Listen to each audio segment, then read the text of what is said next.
Welcome back. You're watching the program Into the Discussion segment here alongside Fred Asira, anti-corruption activist, equally commentates on matters that develop in the country.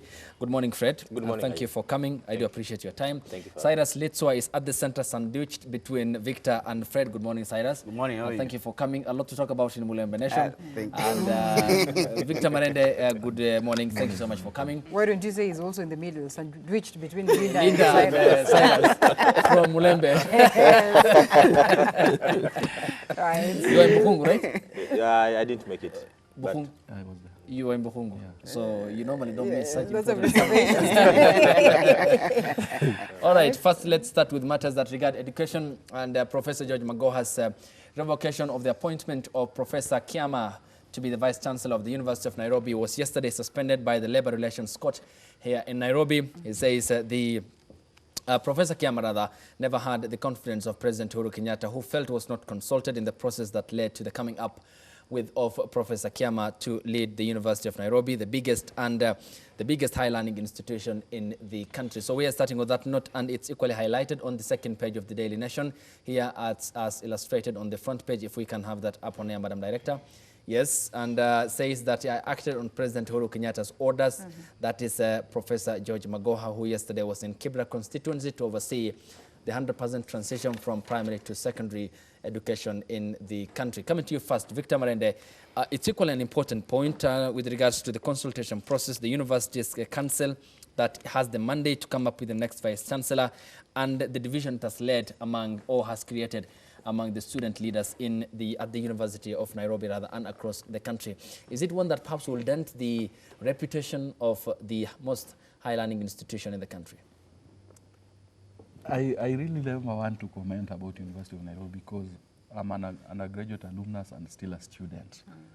So it might Rub people the wrong way. rub shoulders in a way that is not good. But all that notwithstanding, I believe the power wrangles at the University of Nairobi have been there now for almost 5 years. Since Magoha left the university, probably in 2016, or at the end of 2015, there has been a power vacuum in the university that was also necessitated by the scrapping off of the Unions Act that allowed universities to have unions, but instead allow them to have associations that are controlled by the university administrations. If, and I say if, the universities had strong student unions, these are things that you can see, I can confidently tell you. But then this was so intentional that you denied the students power because you realize the students at the University of Nairobi are very silent, as if nothing is going on. That is one. Two, the staff union seems also not to be voicing seriously when the university seems to be entrenched in power struggles. So I would really want to plead with the students at the University of Nairobi and students across the nation, and the staff unions across the nation and within the University of Nairobi, to give their opinion on this. But then my sole opinion on this, I still believe that you can't appoint someone who is not number one in an interview and appoint a number 3 or 4 for an interview. The same problems we had with the IEBC. Yes, and you realize that Professor Kiama, however much of a good friend he is to me, he wasn't the number one in that interview. And Magoha is acting in good faith. When Magoha was appointed as the Vice Chancellor of the University of Nairobi, he was the number one in that interview. And he was the most qualified then. Now, when Professor Mbidi was appointed because he was the number one in that interview that they did, and Professor Njoroge came second. We did an interview again this time round, and Professor Njoroge was number 1. Kiama was number 3, and Professor Guti was number 2. So I believe on merit, then Njoroge was the most qualified. So you cannot appoint someone who is least qualified, then expect more schooled or equally schooled men like him and women to accept that, okay, you are appointed and you are the best. And if you really want to trace the rise of Professor Kiama from an insider's point of view, Professor Kiama vied to be the dean of students in Upper Kabete. He lost terribly and got only 3 votes when a number 1 got almost 100 votes. Then very fast he was promoted to be a director in an institute, in the institute of Professor Wangari Maathai at the university, where there are only 3 professors, himself being the 3rd one when he was appointed. He didn't even finish his term, was promoted to be a principal in Upper Kabete. Didn't finish his term, was promoted to be a DVC at the university. Within a period of 6 months of being a DVC, he is a vice chancellor. That doesn't make sense. What do you think then? But doesn't it speak about a situation where someone is good at what they're doing? What would you assume that does not make sense? Or is it in regards to the time periods that are supposed to be there, of course, for such appointments to be made, or what? Linda, you can't be that good. Oh, really? You can't be that good. You know, when you look at the duration between his PhD, leave alone being a professor, he got a PhD in 2001. Yeah. You know, 2001 to 2019, academically, is a very short period to guarantee that you now are vice chancellor in a very senior university like the University of Nairobi. To me, it doesn't make sense. Maybe to someone it made sense so that he was appointed. And back to what Professor Magoha did. It is precedence and history that the 3 appointed, the top 3 names of those who are appointed are always taken to the president. That has been precedent. Those 3 names must go to the president.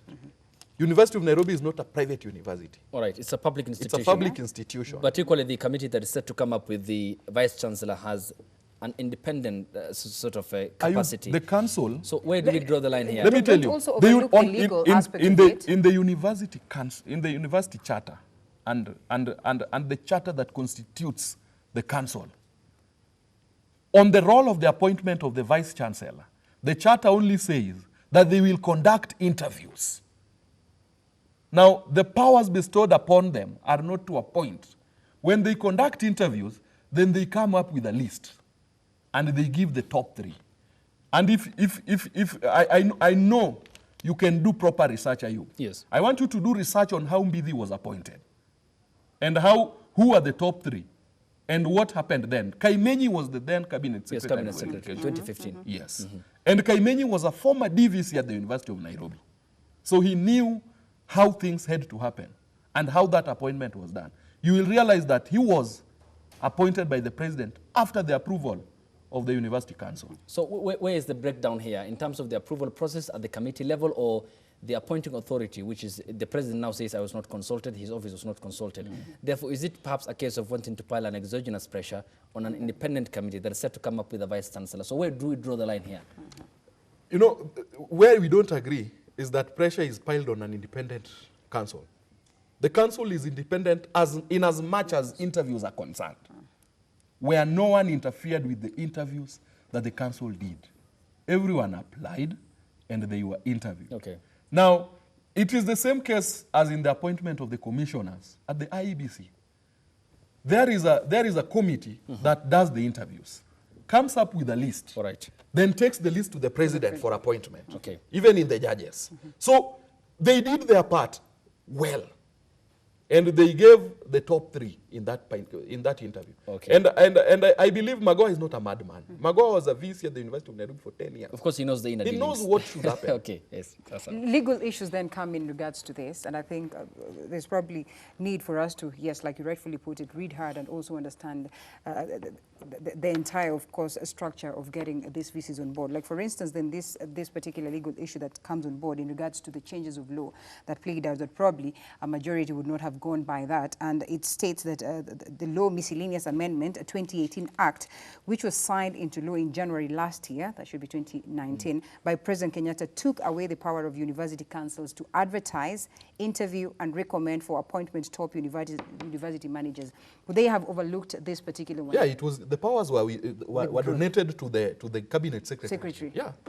Then that's So another hullabaloo. Magoha is very right on Extremely this. right in regards But to the same. that, of course, Then the not battles of the withstanding courts. suspension. The courts are supposed to interpret the laws as it stands right now. So why then proceed to revoke that move by Magoha, knowing very well, because then what then plays out in regards to this, and what does it speak about the battle that we still have on board in regards to the judiciary and equally the executive? I think there's a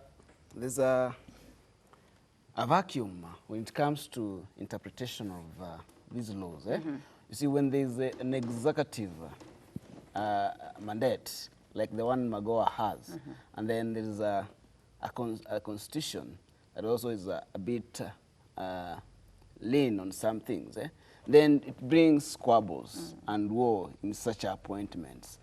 And you see, the appointment that we are seeing right now, I envisioned with the interests that people have. And that's why you see the professor, Magoha himself has directed the EACC to conduct some investigation in the university. Because, you see, he went ahead even to suspend the council and the Senate. No, he didn't suspend the Senate. Not the Senate, the council. And the okay? VC. And the VC. Why? Because there were improprieties that were that were made within the institution.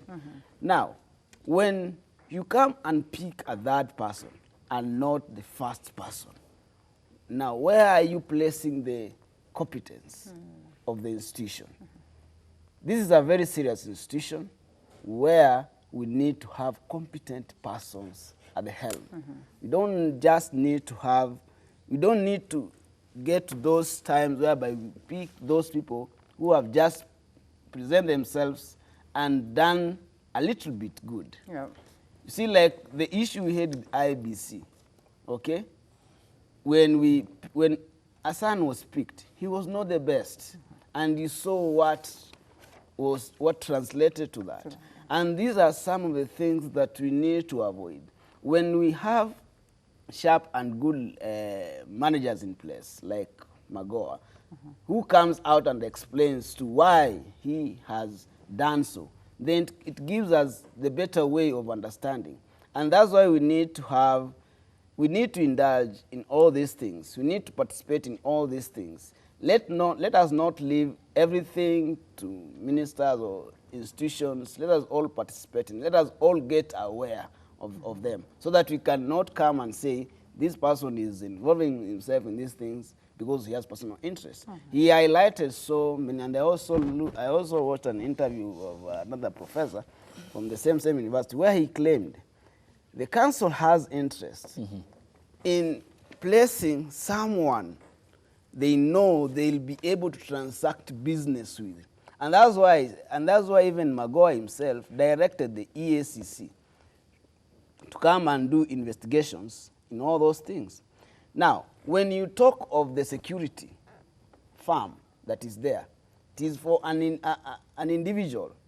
The same company that is offering security firm, the same company that is offering insurance to the university. It's the same security firm the same company that is doing the supplies, major supplies at the institution. So these are some of the things that needs to be looked into. Why? Okay? Why are you placing somebody who is compromised? Okay? Is it because of the business interests at heart? And when we go that way, then we are going to kill our institutions. Okay. Because we are going to turn into entrepreneurs and other things and other interests that will kill the institution. The education of the institution will now deteriorate. Okay. And that's what we don't want. We need to protect our institutions. Okay. Institutions like this. Which is equally important with regards to the stature of the University of Nairobi. Fred, if I may come to you, we have recently seen reports by the papers across the country that the intelligence agency is now at the forefront of the appointments in the country with regards to spies who have been placed in all public institutions. Did this inform the president that perhaps Kiama might be having questionable capacity to lead the University of Nairobi, and thus the decision by Magoha? Well, I have not seen that circulation, and also I would not want to base my arguments on it that there are spies around these institutions. Fred, but the president said nowadays he relies on intelligence. Also, I can neither confirm nor dispute. That is what I am saying. So whether the president has or doesn't, that is not going to form the basis of my argument. So my argument will be simple. that it is unfortunate that politics has found its way into one of the largest institutions in this nation, and that is the University of Nairobi. And as my able colleagues have put it clearly, it is wrong and it will send a very wrong precedent if we conduct interviews to pick a third qualified person to override the first qualified for whatever reason, using whichever law, especially if the process purports to be based on merit.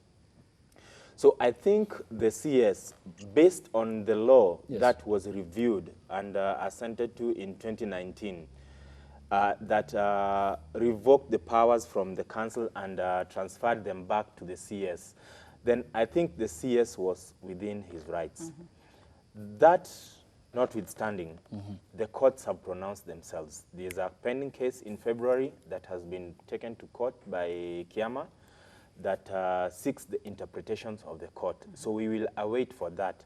But as it stands, I think the council acted ultra-vires their powers because, as it has been clearly stated, they do not have the appointing authority.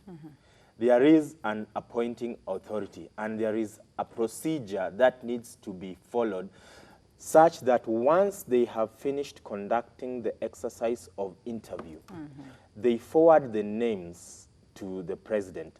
And I think the president, in consultation with either with the CS of education and something like that, will then allow the CS to appoint the VC. Then, so okay.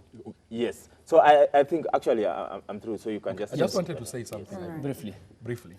You know, you realize that for the very first time, the University of Nairobi had a chancellor, a vice chancellor that only served one term. That is Professor Mbidi. Quite unfortunate.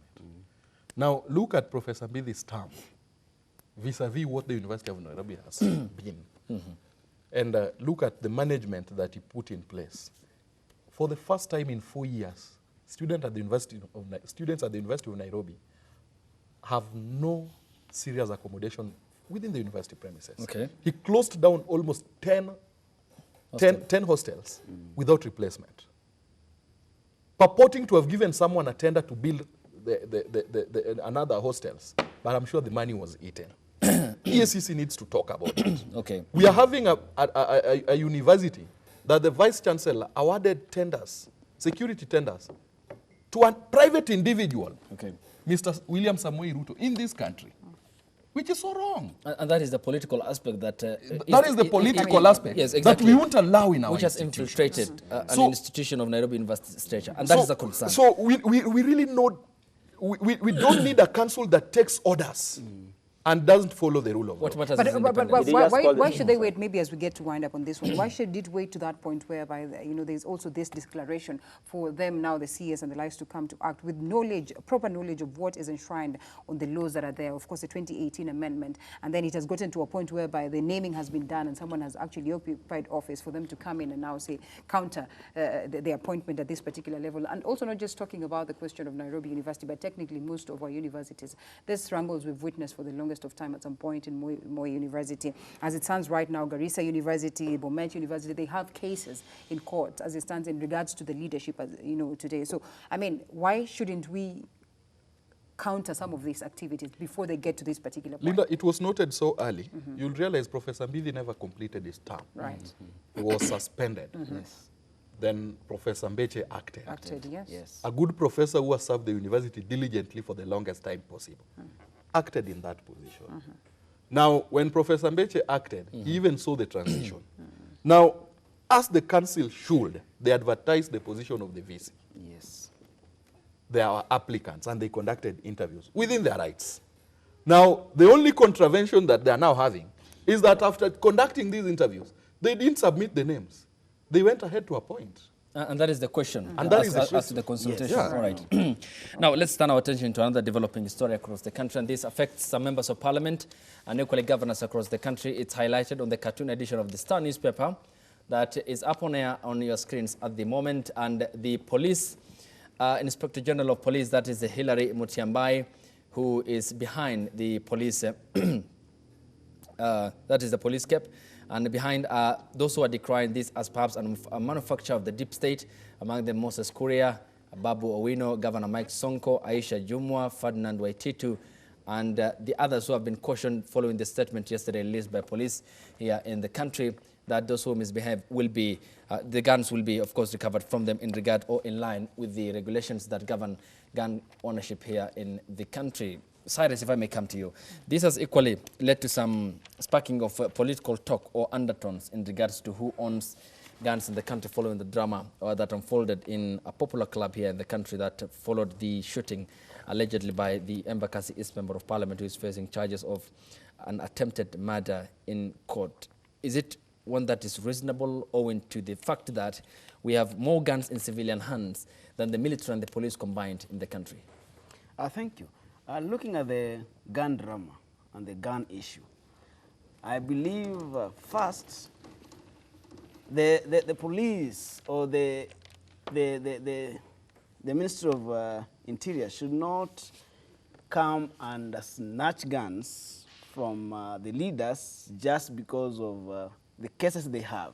One, for Aisha Juma, fine, this is right. She was accused of murdering somebody at, or shooting the someone brother to at, the now MC. yes, in the coast, in the Cliffy. Now, for Babu Owino, it is right. He misbehaved with the gun, and it was all over the media.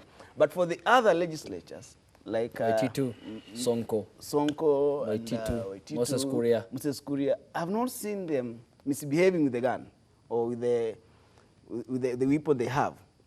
So, for police to come and say they want to snatch them the guns, to me, I believe it is improper. The only people who are supposed to be denied or withdrawn the certificate from, they are the Babu Owino and Aisha Juma, because of the pending issues with the gun. Now, when we talk of the other weapons that are there in circulation, there are so many. What the police need to do is to do the best investigations within the areas that are said to have. If it is Madare, if it is Dandora, if it is Isili, they need to have the best research or the best investigation in those areas so that they can get these guns, because they are there, yes, but how are you going to get them, okay? Then how are you going to stop this smuggling of guns? What we also need to identify is, where are we getting these guns from? Who are the suppliers of these guns? And what is the intention of these people supplying the guns to this common mwananchi who is not licensed, who are the illegal gun holders? And you may find that the illegal gun holders are still the licensed gun holders, because one may have, no, it is true, one may have a license to have one gun, okay? Yes. But he has some other illegal guns. And that's where you may find a gun was used to shoot someone, okay? But when they do their investigations, okay, they never find that gun. Why? And you may find this gun is of a prominent person. It's said to be of a prominent person. So we need to do these investigations and find out who are these smugglers of weapons in the country and what are their intentions. What do they need to achieve, or what are they protecting themselves from? Okay. Now you see, one person having like 5 guns or 5 pistols. For example, for the case of Obado, where he was found with were they 5 guns or 5 pistols in his house? What are they for? Okay, these are the questions. What are they for? What are you running away from? But they were all licensed. Fine, I don't object, but what are you running away from? Why do you need all this protection? Your point is, why do you work with guns? Why do you work with guns? Why all the security? And first of all, I'm the one who has elected you. Yeah. Okay, then when you come to me, you are coming with that weapon. Why? And you need my vote. So these are some of the things that we need to look, and there has to be measures. Okay, when we license these people, we should not license them for more than 5 guns. Why? If you have 5 police officers, it is right. But for one individual to have do you own an armor? I'd want to read this in what he says. Number one, he says, well, we should not fight this battle of getting, sort of getting the guns from these particular holders who are licensed for that particular matter. So I would want to assume then he says that we're fighting in a way a wrong battle, in the sense that we are chasing the guns that are licensed. We're chasing people who probably have not done anything that would warrant, that label of a criminal, labeled on them. But then equally it says that it's important that we go deep in finding some of these guns that are not licensed. Lots of issues in regards to regulations of, gun holders in the country, and not just in the country, but across the world. The other time the United States was equally, trying to struggle with that, especially during that particular time when we know there were shots fired at students in school and all that. Pretty much unfortunate. So to what point then do we get to a point whereby we'll have proper regulations and get to balance this, such that when we have conversations of licensed guns that have not been well regulated in a sense?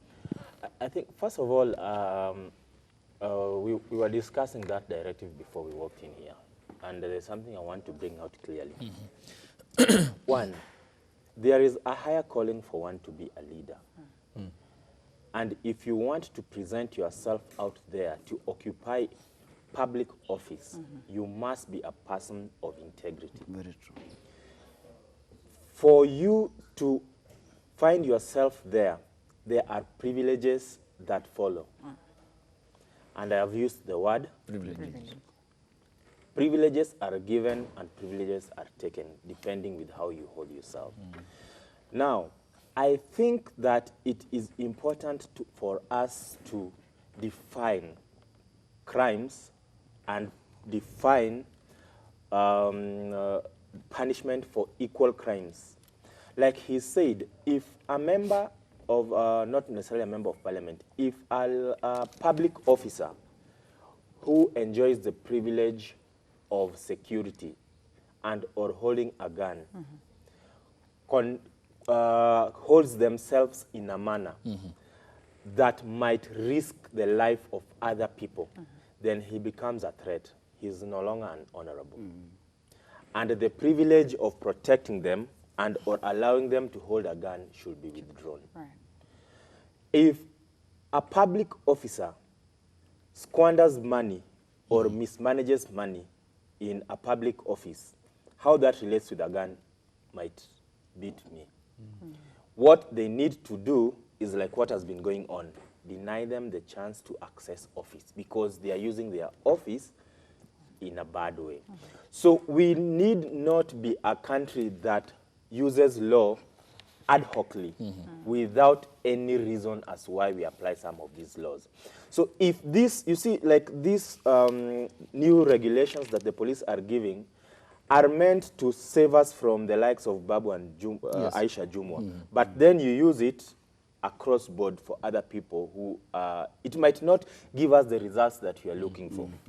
Because now, for example, Waitito, he's accused of corruption. How does that one relate with a gun?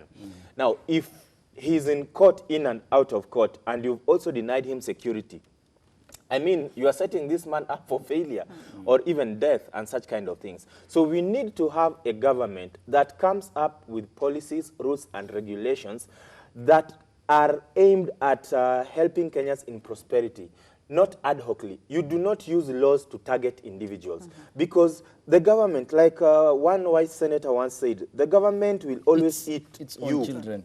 Yes, even the person who thinks they are government today will go round circle and become civilian. And the same law that you are using to attack. There was, in 2017, there were people who came up with the counter, whatever, these ones are cybercrime acts. Because they were targeting individuals. There were individuals who were the Cyprian Nyakundis of those days, us who were always on the government's neck.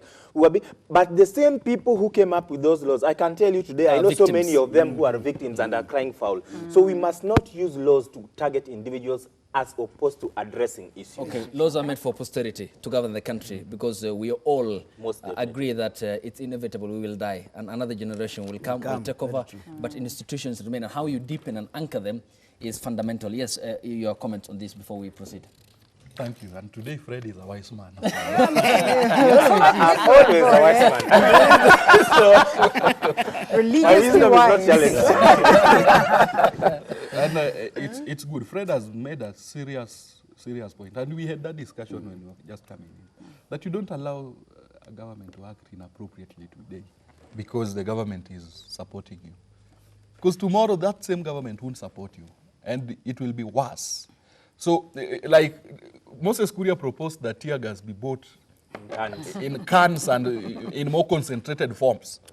The other day, Tear gas is very he old was tear gassed, and he said he can now smell a revolution. You know, we really don't want such scenarios. Well, let me read you another, which is an interesting line from Ndindi Nyoro, who is a member of parliament. Before we finish up briefly and we go to politics. This was in 2017, 13 days before the repeat poll. It was an interesting post I saw from Facebook. I congratulate our security men for protecting innocent Kenyans from hooligan, goons, and barbarians in the name of NASA supporters. Their diabolical attempts must be met with the strong force of the law. We passed enough billions in the supplementary budget to cater for tear gas. I actually propose that the Interior Ministry releases the Kenya pipeline facilities to have enough tear gas in Kisumu, Migori, and specifically 1/6 pipe for Kondole in Kisumu.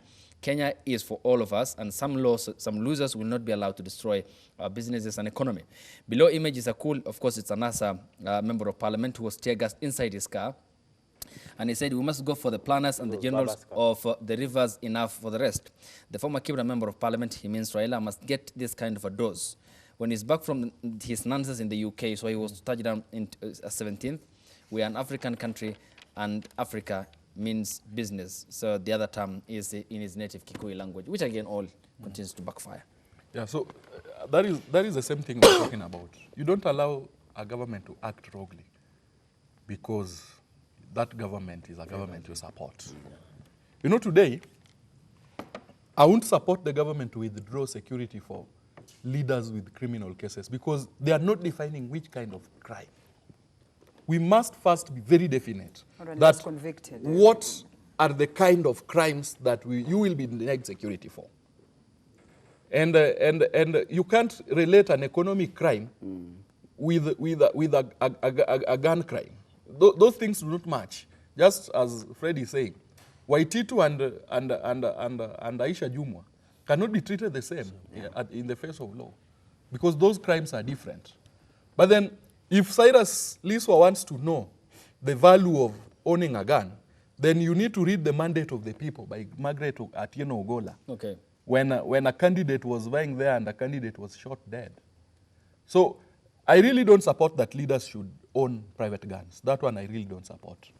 I really believe that they must be provided with enough security by the government. Okay. And that a leader must have the decorum not to own a private gun, despite the fact that I'm aware that there is a process to acquiring a private gun.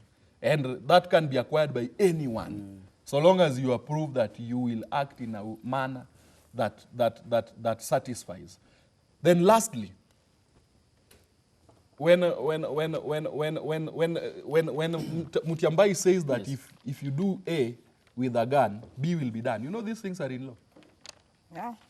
So it's just not about verbal communication. Yeah, these things are in law. You have to abide by. Yeah, there is a way in which if you misbehave with a gun, you will be denied access to that gun for at least a period of 5 years. So what is Mutiambai trying to say today? You know, if he's idle in the office, he needs to get some good business to do. Because these are things that have already been placed there. You can't give someone a gun without a procedure of getting it back if he misbehaves with it.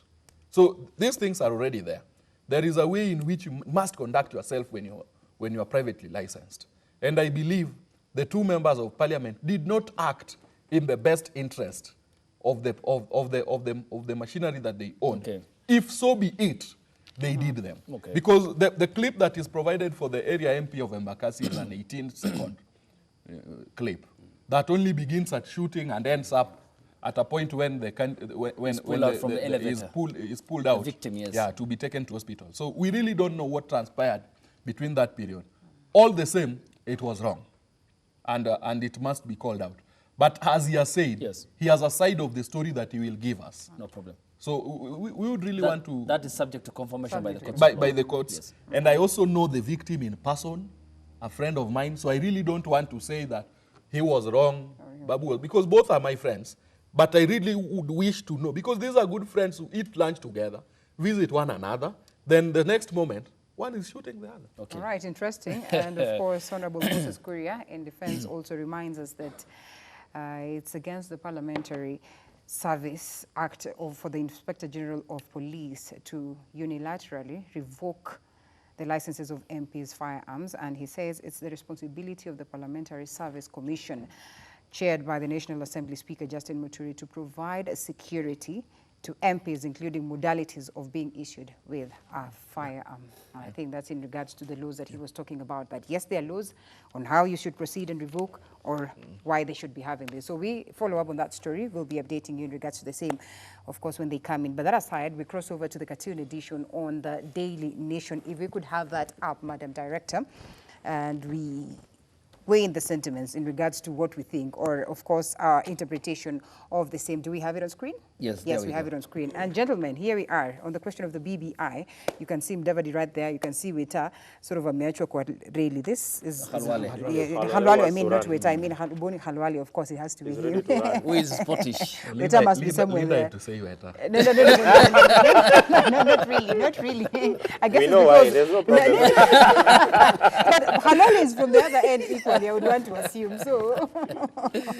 But yes, it is Halwale and not Weta. What do you make of this cartoon edition, gentlemen, in regards to the BBI? I think we it can looks seek like Fred's imetoka sentiment. sasa. Yes. As always, Before we we go on anaachwa. break and come back. Yes, Fred, what's Halwale your anaacha? interpretation? Amedandia vizuri. Amedandia vizuri na Halwale anaangalia, yani ni hivyo tu. Okay. Because it speaks a lot. Speaks volumes. Yes, there we go on the monitor screen. I think... It says I was fully consulted, and that is Musale Mudavadi before attending the Bukhungu BBI. Mudavadi is late for the BBI. Oh, you think so? But just before he's late, he sees the bandwagon. But he has been supporting all through, And- but late for the Bukhungu. But no, that is what he has said. But if I'm just analyzing this cartoon, Yeah. that the bandwagon had left, was leaving or had left, then he realizes that the company that he is going to keep, which is Halwale, Halwale is not the right one. So he's left with one choice, either to be fully in BBI or just to hang on it. And he decides to hang on it.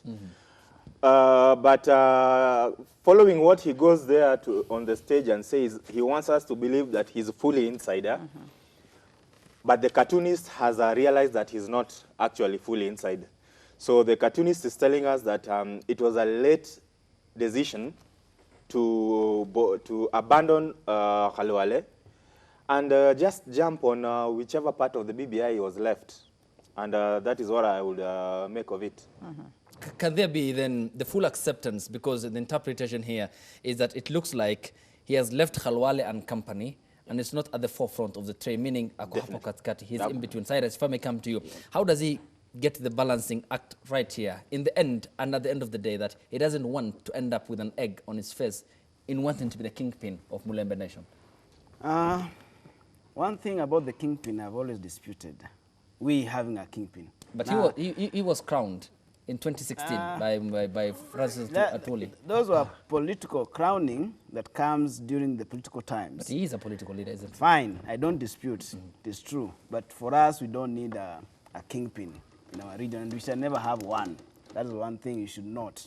We shall never have one kingpin. Neither. We'll disapprove you. No, there's no day. No matter what. We will disapprove you. We are never going to on have this a one. kingpin. Anyway. Now, let me speak on the cartoon. First of all, and today I'll say this, Nani has been, based on his statement from Bomas, he chose to work with the economy thing, on economic, and talking about the economies of the country and so on. So, and I asked this question sometimes back. When you say Wetangula and Davadi are not in the BBI, then why are their MPs being the ones leading the team in Zoya for the BBI meeting? Because on the 12th of January, Yes.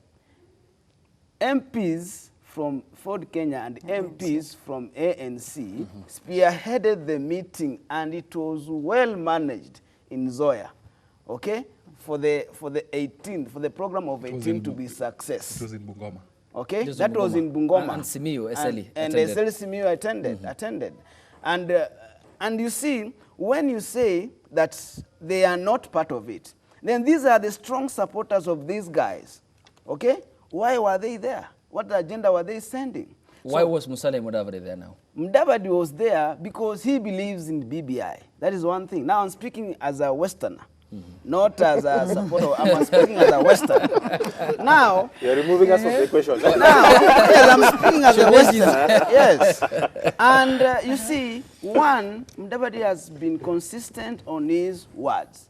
Whatever Halwale and the team were trying to do, they were trying to ride on him so that they can have him on the other side, so that they can taint his image on one or the other. It's just the same case, I can say, when Miguna was saying that he wants to come back. Now these idlers, so they can now cling to him and say, now you can come. That's why we saw Moses Kuria talking, you can come, Halwale talking, you can come. So people believe... To be specific, say the DP allies. Yes, the DP allies. He's wearing the, you see, I would want to assume people the may Tingatanga think outfit. Miguna was on the DP side. No. And Miguna has never been on Ruto's side. Anyone's on side. anyone's side. He has never. So these people are desperate. They are looking at, we can bring Mudavadi on this side. And even Mudavadi himself said, I can never work with Ruto. And that one he has always declared, and he'll never work with him. So on Mudavadi and the Wetangula issue, they are consistent and they are with the BBI team. So they are going to work with it without any hesitation. So on the train, yes, it is perceived that they reached late at Buhungu, but they expressed they gave their statements, which was in tandem with the BBI. With the BBI. So they are not against the BBI. They are with the BBI. And now I'll defend them as my statesman. All right. Yes. Okay, I don't know as an ANC party member, but anyway, we have so much in store in regards to that. Before you sort of echo in your sentiments, I think it's important we take a short breather, and we'll be right back with much more. Remember, it's important that you interact with us on these issues of state of affairs right here in the country in regards to matters politics and matters education. Hashtag NEWDAY KE. The SMS short code is 40920. We get to sample some of your comments as we proceed with the show after this break. Yes, and the conversation is still ongoing even while we were on break. And before we get to wind up on this 13th edition, I think it's important that we equally hear what Victor has to say in regards to the same. Of course, wearing the yellow shoes, a clear indication that there's some element of Tanga and Oboni Halwale. So what do you make of this in regards to, of course, what Cyrus and Fred have said, and also on this factor of Tanga now?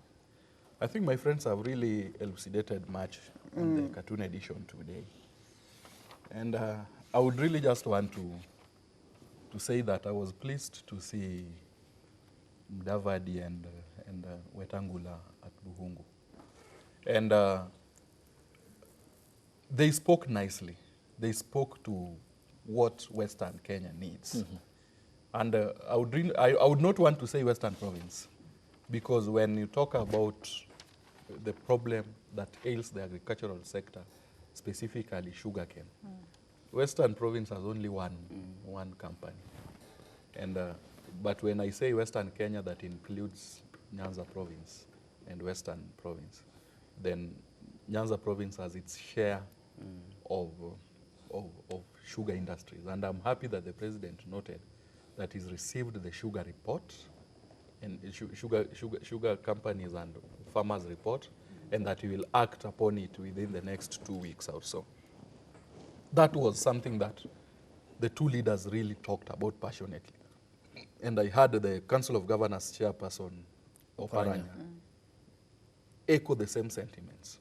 Now, secondly, Mudavadi spoke about the ailing economy and the overborrowing, which are major concerns to each and every single Kenyan. And when you come to Chapter 7 of the BBI that talks about youth unemployment and youth empowerment, I think those are things that we also hold dear to our hearts in the BBI. And when you hear leaders come together and speak to issues that you feel are very important, then it makes more sense. And how on earth would we proceed and leave our core principles in NASA? So I'm delighted that Wetangula and Mudavadi are on board, and I hope that we'll continue moving together, because of the BBI is to unite this country and not to divide it. And whoever chooses to be divided then chooses on their own volition. Then there is just one thing that I would really want to say. It's not part of the question. When the DP says that everyone supports the BBI and it's not important to popularize it. Ayub, you are Muslim and Linda is Christian. You believe that Allah is God and he exists. But then every 5 times a day and every Friday, you go to the mosque to proclaim and to reaffirm your belief and faith in the doctrine. To have that Yes. cordial personal relationship. So however much every Kenyan supports, we understand, we know that Christians believe that Jesus is Lord and God is supreme, but we still go to church on Sunday to just confirm our relationship with this God. So Kenyan support we know, but we still have to go around the country to tell Kenyans that this thing is good and that it is good for us. So let them allow us to do this. How expensive and at the expense of what? How expensive yes. is what they question. And I would want to say that BBI is largely out of goodwill. It is largely out of goodwill. Apart from the presidential task force that was formed, the 14 members is a presidential task force that is constitutional, that the Constitution provides for. And the president is allowed to form such task forces as to when and how and why he forms them is his own volition. So on the budget that was given to the BBI, that is a presidential task force that is constitutional, that must be funded by the government. But there are reports that some counties are funding the BBI meetings. Ayub, on county governments funding the BBI meetings, Which is a concern. those have not been proven, because no county government, you know, for a county government to spend, they have to go to the assembly. Unless the people talking want to tell us that the governors have these accounts and they can withdraw those monies on their own. That can't happen. So we know, I went to Kisii, I went to Buhungu, and I know, and you heard Atuli say that he's the person who sponsored the dias at 2 million shillings. He's Atuli a county government. So these things largely are out of goodwill. Okay. Everyone, when someone feels that he can chip it, and you know that politicians are used for mobilization, and we have village councils, we have MCS, we have members of parliament, we have senators who constantly are there, then consultations with the area MPs and area governors, and they help one another to do these things. So the BBI is a people-driven process, and it's out of goodwill largely. Kenyans are supporting the process. Okay, goodwill. You mentioned the DP William Ruto, who is a key player, a key stakeholder in regards to the political developments in the country, and there are, of course, proposals made by members of your party, ODM party, and the others in the ruling Jubilee party, among the minor commander, who are seeking perhaps an amendment of the law through a referendum to have a deputy president, a vice president appointed by the president. What they want, or in essence, their main intent here is that to clip the powers of such people like William Ruto, who they say is undermining, sabotaging, and overlooking the president in this particular regard. Therefore, how do we bridge over the troubled waters that we have at the moment, despite a consensus and a provoke of passion that the BBI has led to across the country? Off the BBI now, and onto that matter. On a personal choice, I don't support clipping the powers of the deputy president. The deputy president, in fact, must begin powers to exercise and be given definite roles. I believe that we cannot set rules for William Ruto. Okay, can William I just pause you? Ruto is We not pick a Kenyan. call? Pick a Yes, call. Linda can pick. That's All the right, call from let's Patrick. pick this phone call from Patrick, all the way from Lugari. Good morning, Patrick. Good morning, too. Thank you so much for calling in. Let's get to hear what you have to say. I'm watching from April TV Yes. as you are talking. May I emphasize about the Constitution and the PPI? We have wishes that the PPI, let us have a deputy president who's voted in. That is the major problem we have had. You can see how Ruto is a radical to the president. Let us have it, and we can find out that let us have a CBI which has a constitution. We vote, when I should vote for a deputy president. Are we getting it? Yes. Please, please, please. As we share it, let us harmonize on it. We want to look at it. We want to have a deputy president who is voted in, not a president that is just appointed by the president as a running mate. Okay. Thank you. The panel seems to be in Thank you agreement so with much. what you say in and regards that to is the what I same- was that is- saying. Yes. We cannot have a deputy president that has no powers, like what we used to have, when someone would be a deputy president sacked. for two months, And then then they're he's sacked. We don't want to go to the era of imperial presidency. That, to me, I won't support. Let us not make laws for William Ruto. And that is what I was telling Fred. Let our members of parliament not be drunk with the power and the illusion that they are in government. Let us act soberly and act according to the constitution. Let us have a deputy president and a president who are a pair as they are. Let us have a deputy president who is independent-minded, and when he believes that the president is wrong, then he can advise him. We can't have a sycophant deputy president. And to that effect, I really feel that the government of the day, or any government, must have someone who can check it. It is so unfortunate that members are proposing to clip the powers of the deputy president. Then at the same time, they are saying we need an all-powerful prime minister. Who unto them? All right, interesting. You're right as well. Continue, of course, calling us. The numbers are scrolling down or are rolling down your screen. So let's get to hear what you have to say in regards to the same. And I think it's now important that we shift gear. Yes. Let's Fred and I would finish up want here. to comment on that. In regards to the same, yeah? Yeah. Okay. And it is quite unfortunate that we have reached that point where we want to formulate policies and pass laws to punish an individual. It is very wrong. And like I said previously, before, in today's sitting, that we cannot have laws to sort out issues of today. We must have laws that transcends time. And are progressive. And they are progressive in nature. So if there are individuals who have sat somewhere and have seen that there is a threat currently called Deputy President William Ruto, they must not use laws or create laws to handle him. They must handle him politically, just like everybody else handles their issues. Now, when we promulgated the Constitution in 2010, there were dangers of having a vice president. During the Moi era, there's a time we stayed without a vice president for quite about 3 months. Was it about 3 or how many months? I can't remember. The period between Moody Awori and Musalia Mudavadi. Yes. About 6 or something months. And there were fears that we were back to a one-party state, because now, if you just have one person who is all-powerful, I mean, he controls the executive, he controls the judiciary, he sabotages the legislature, he has no one who can stand up against them, then we are a nation that is creating a demigod, and we are creating tyrants under our own watch.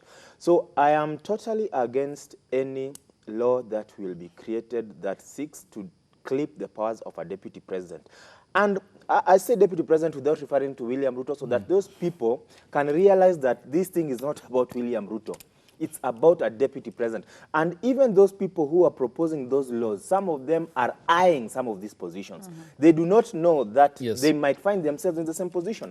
And they must know that Deputy President William Ruto is not a permanent holder. He can never be Deputy President again. Again and again. Yeah. So laws for posterity. Again, in fact, again, I don't think the Constitution allows him to be. I don't know. He can't. He's not allowed. Yeah. So we need to have progressive laws. We need to have definite roles of a deputy president, what the deputy president can do without necessarily consulting, you know, those kind of things, so that we have a nation where powers are divided, so that all powers do not go to one person, and that because if that happens, then that person becomes a dictator. All right, and stepping a little bit lower, or you wanted to say something? Okay, well, in regards to that, I think you can couple that with this, stepping a little bit lower on the other side of the government, because we have then two levels of government. The second level of government, which is at the level of the county, also has been having issues in regards to, you know, the governors themselves and the deputies and all that, to a point where, at some point, you know, the deputies were sort of witch hunting on the governor, so at least they find themselves up on top. So in regards to that also, what do you make of it, even as we come into this discussion of course, that clean bill of health or that consensus agreement that was granted on the leadership of the governors as it stands right now, and they proceeded to get another term? Thank you. On the issue of the deputy president, first of all, I'll say it is well enshrined in the constitution. Just forgot, in fact, I was consulting but ended the chapter of the Constitution, whereby the Deputy President is free to express his own divergent opinion from that of the President. It is well documented in the Constitution of Kenya. And when we talk of the change of the Constitution, I would like to encourage our brothers and sisters. Let us not look at our interest at the moment just because I have differences with you, so that I come and clip you because you are somewhere on top, because tomorrow I'll be on that top, and if it is not me, maybe my closest friend will be on that position. And if you clip somebody today just because of those differences, then we are not creating the constitution, or we are not changing the laws for the posterity of the country, but for an individual cause. Just a moment. Let's pick this phone call from Alfred, and then we come back to you. Alfred from Kisumu, good morning. Good morning. Thank you so much for calling in. Let's get to hear what you have to say. Okay, my name is Alfred. And about the PPI thing, I support the PPI, but what I'm against in PPI is whereby you're telling me the Prime Minister is the appointee of the President. What is the vote I have as a Kenyan? What's that purpose? Do I have a vote and then a President appoint for me a Prime Minister and delegate duties? That is changing the leader of majority to be a Prime Minister. If you read that thing, is the leader a person from the majority in the parliament, the executive? They have not changed the structure of the executive, where that there's a deputy president, there's a president, and now you are appointing for us a prime minister.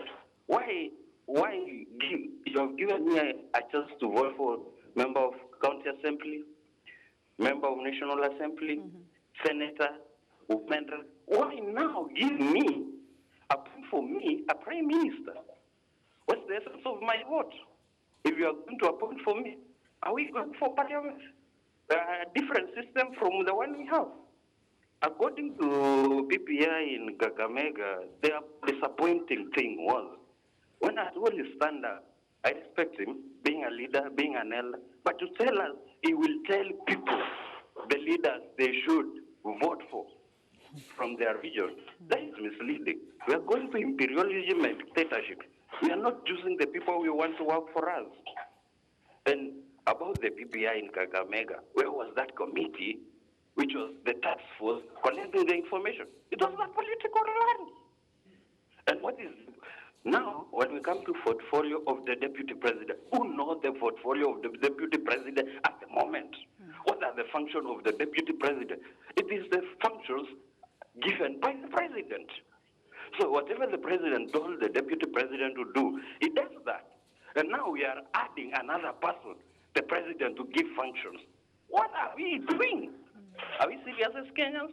Do we need leadership or people to sit up there and given vehicles to move around telling us nonsense things? Here, like here in Kisumu, around airport here, there's a way bridge where there's not been built, contractors are not there, and people are telling us we rotate for VPI when there's a 3 kilometers place where there's not been contracted. Ask those guys, they are coming from Western. They pass this road. If they're not flying, that is their route. And we know, what are we talking about as Kenyans? Are we looking for creating political spaces for people, or we want people to work for us? Thank you. All right, thank you so much, Alfred. Yes, the electorate at another level of reasoning. I just like one thing that is said, that the Prime Minister must not be appointed by the President, and he must have distinct powers. And according to me, if I were to propose, then I feel that this thing should be a team, where we have Kenyans allowed to vote for the President, Prime Minister, and their deputies. Then he's raised concerns on whether the 14-member team was represented at Buhungu and maybe Kisi. They are represented. Senator Amos Wako was in Buhungu, and there is something called adoption. After the Vihiga governor had read the resolutions of the people of Western, then the senator was called to receive officially the document that the people have proposed to be handed over to the team. So I really believe that the 14-member team is still involved and that they are together in this. But I'm happy that Kenyans constantly are giving their recommendations and are proposing what they think is valid for them, because this is a people-driven process. So, Alfred, don't be so worried. Your recommendations are really covered in. Yeah. And we support when Kenyans give them. Yes, well noted. Yes, Cyrus, you had a point, and you were expressing your point. Just go ahead, please. Thank you. In fact, for the call, I appreciate the sentiment you have raised. It shows that Kenyans are reading the document and understanding the document, and also questioning what other people are also questioning, which is also very valid, and because this is a country. And as I was saying, that as we run and say that we need to appoint a prime minister, the way Maina Commander has been speaking about, it's still the same person who will come and cry about the same appointment or the choice of the prime minister. So when you cry today, remember, tomorrow you'll also cry because you are not satisfied. You're not satisfied today, and tomorrow you'll never be satisfied. So when you are always hungry, you're always meant to be hungry. So when we do things, let us concentrate and focus on what we are doing. Not just because we have differences, but let us look at creating laws that are there for our own country, but not for our own benefits. Yeah, and there's something that we're talking about that was brought to the table by Linda, especially regarding the deputy governors. I think that is a law that needs amendment very seriously, because it leaves a lot of room for witch hunt and possibility of very many things. That once a governor is out of the office, the deputy will take over for the rest of the term. It's quite tricky, and we have seen the kind of animosity and the acrimony that it brings between governors and their deputy once they are in the office. So that law needs to be amended so that in the event that the office of the governor falls vacant, elections must be held after a certain period to ensure that people do not take advantage of the law. Okay. Matthew from Kapsabet. Let's make this phone call from Matthew. Matthew Kapsabet, good morning. Hello, good morning. Yes, thank you for calling in. Good morning. Yes, I want to contribute about what is going on in the screen. Yes. I want to contribute about what is the panel is talking about. Yes, you're welcome to contribute. Yeah. Proceed, we are listening. Yeah. Yes, we're listening to you. Hello, good morning. Good morning, madam. Good morning, yes, sir. We can hear you. Yes, I want to contribute about what is going on with the panel. Yes, Matthew, you're welcome to contribute. Let's get to hear what you have to say. Yeah, ile kitu mimi nataka eleza. Ndio. Kwanza mimi nasema asante sana kwa April kwa kutupatia nafasi. Asante. Ya kuongea juu ya hii maendeleo ambayo inaendelea. I do appreciate about the panel kwa sababu mimi naona ile kitu wanaongea ni kitu ya maana. Kila wakati viongozi wanasahau kesho iko hapa na kesho ingine iko pande ingine. So ile kitu ambayo nilikuwa nataka viongozi wajue watengeneze hii kitu kwa miaka zingine zijazo, si ati watengeneze alafu baada ya mwaka 5 itengenezwe, baada ya mwaka 5 itengenezwe. Hiyo ndio italete uhusiano mbaya kati ya raia na yani kwa kila wakati. So mimi nasema asante kwa hao panels vile wanaongea, kwa sababu wanaongea kwa sauti moja, and I think that they are very keen and they know what they are talking about. Because sometimes unatoa nini kama vile tulikuwa nasema 92 tunataka ku clip the powers of the president. Alafu sasa tunataka kurudisha, mara tunataka kurudisha kwa prime minister, mara tunataka fanya nini? Wenyewe wanatu confuse sasa kwa nini kwa upande wa nini, upande wa raia.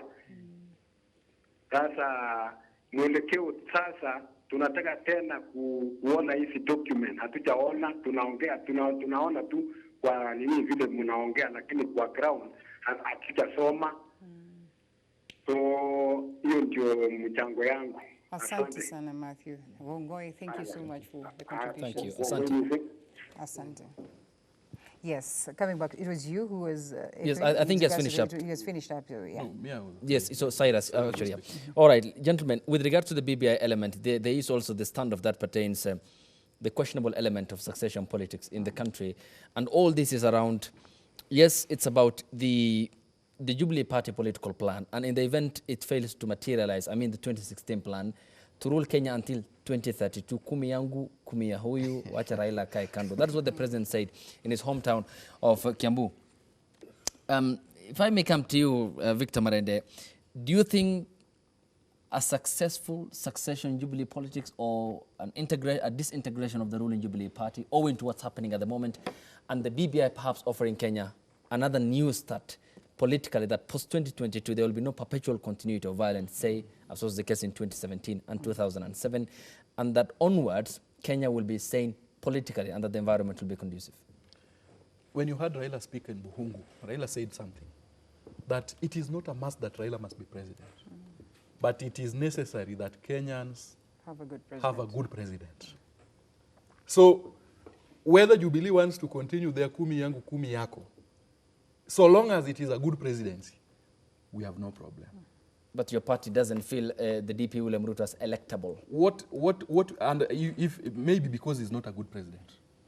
What we care about is a good presidency. What we care about is a good Kenya.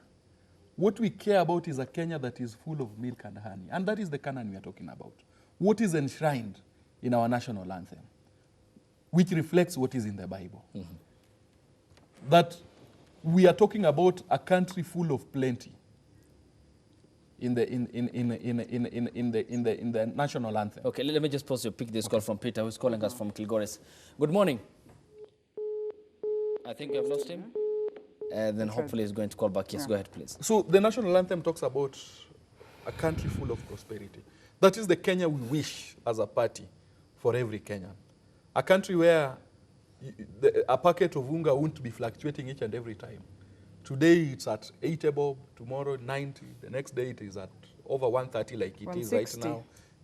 Linda is saying 160. So you see that kind of joke. That is not Victor, notwithstanding the Odinga statement, he said he wants the best for the country. And we all acknowledge that the handshake provoked passion. Kenyans all agree that there was sane political environment afterwards. But the environment at the moment with which we are maneuvering or navigating at the moment seems intense and toxic to the extent that there are some who are calling for the resignation of the Deputy President, William Ruto. His allies feel Odinga is orchestrating all this political plan to block their man. So how do we address the toxic environment here? Yes, Raila wants the best for the country. Yes, Uhuru Kenyatta wants the best for the country. And they have been acknowledged globally. But they need to calm the current environment in the country. How do they go about that? In fact, on 6th and 7th of next month, they'll be in Washington. They'll be in Washington. But how do they calm the current environment? The ODM end and the Jubilee Party end. You know, as we state in the BBI, we are seeking an all-inclusive government, and we are seeking unity for the country. And we've always said everyone is welcome. So I feel the Deputy President, as the leader of the Tanga wing of government or of the country, needs to lower his ego. Because for us to have come to handshake, we lowered our ego. You know, this was our main competitor. For you to accept to sit down at a table with him and to take inferior roles, that he is now the president, because we also wanted to be president. We lowered our ego. He needs to lower his ego. let him stop thinking as the deputy president and think as a Kenyan. When he starts thinking as a Kenyan, then he will come to the table where Kenyans are to discuss Kenyan issues with Kenyans. Then we will agree with him.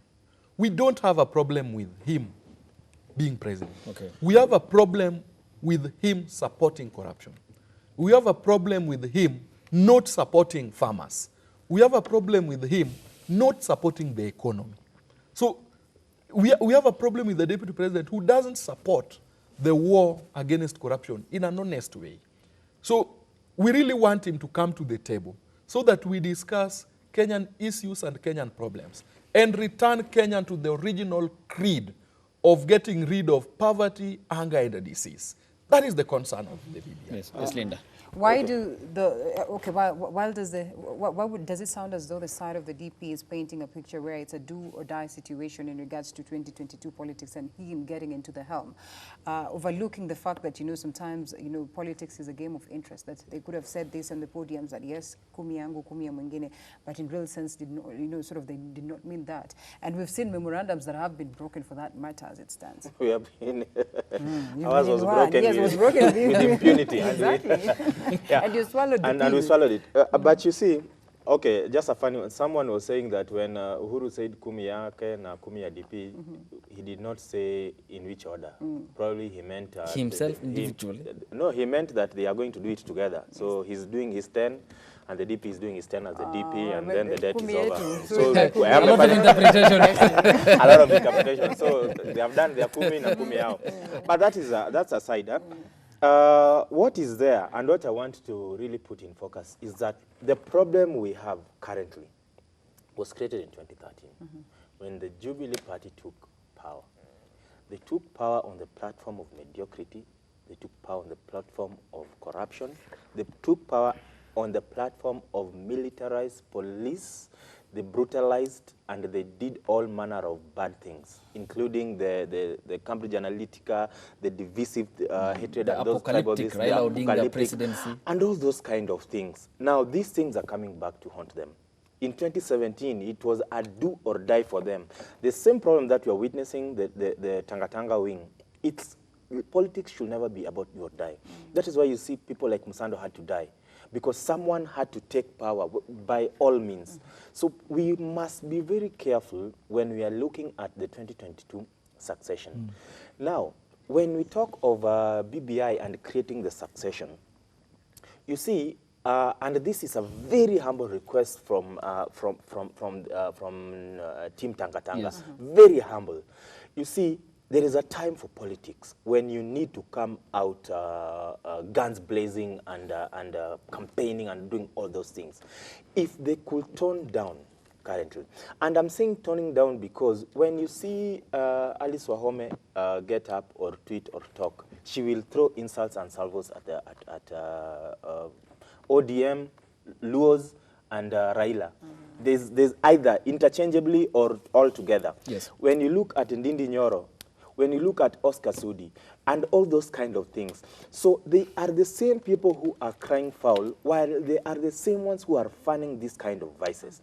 We need to have political maturity in this nation, where people realize that it must not be me. Yes. It can be Ayub, as long as Ayub's agenda is for the wellness of this nation. We have a constitution, and this one now goes straight to the president and his brother, Raila Odinga, who is also my party leader, that we must be a people who adhere to the rules and laws of this nation. The constitution must be supreme. We must not then take advantage of the situation because the two of us are the biggest and start acting in a manner that is going to portray us as fighting anyone and anything that seems to be opposed to us. So that is what we need. And this is very critical. Yes, briefly, just to finish up. Yes, very briefly. That for us to have a united Kenya, we do not need to have BBI.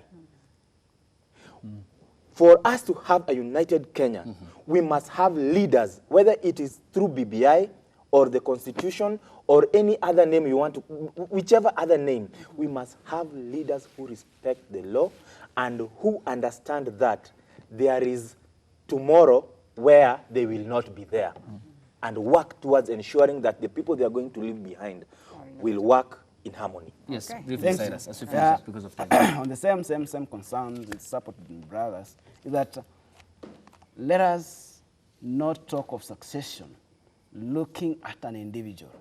Let us talk of a Kenyan succession where we will have good economic, Yes. where we will have employment opportunities for the youths, where we will have inclusivity in all areas, not only in the governance structure. We need to see inclusivity in appointments. We don't only need to see when a Maasai has left an office, a Kikuyu is taking an office. When a Luo has left an office, a Kikuyu is taking an office. When a Luo has left an office, a Kikuyu is taking an office. We don't need to see that. We need to see inclusivity in all sectors. Parastatus, education sector. We need to see our students, our pupils who have finished class 8 going to Form 1 without any stress at the time they're supposed to be in school. Right now, bursaries are issued in a very inappropriate way, where good students don't get the bursaries because of the corruption. Corruption, yes. There are enough bursaries to support our own students, but right. they are not there for them. Yes. We need to have good governance, All right. whereby everyone will enjoy and feel that he's in a country that where he's supposed to belong. Asante sana. In conclusion, I just want to advise We that, have overrun. no, just in conclusion, Okay. I encourage Kenyans to read the report Okay. and analyze it. Give your opinion. We'll be in Mombasa, so the people of You'll Pwani, be in Mombasa. Yes, I'll be also. read the document, give your proposals, and let's support the Kenyan process. Thank you. Agenda number 1, Kenya. Kenya, yes. We'll all be in Mombasa, of course, directly or indirectly. Thank you so much, gentlemen. Victor Marende seated right next to me, Cyrus Litso in the middle, and Victor, what did I say? Fred And Fred Asira. Asira, yes, all political analysts. Thank you so much. But Fred is an anti-corruption activist. It was great having you this morning. We'll see you again some other time. Thank you so much for keeping us company. My name is Linda Alela. I throw it back to Ayub to wind Yes, up. I'm Ayub Abdulkadir Abdi. Many thanks for the calls from Kisumu and equally other parts of the region. And thank you for watching on Twitter. The hashtag was NEWDAY. The number was 0791478990. Winnie will be up next in about an hour's time with my doctor. Thanks for watching. Stay tuned. We'll see you tomorrow. Bye-bye.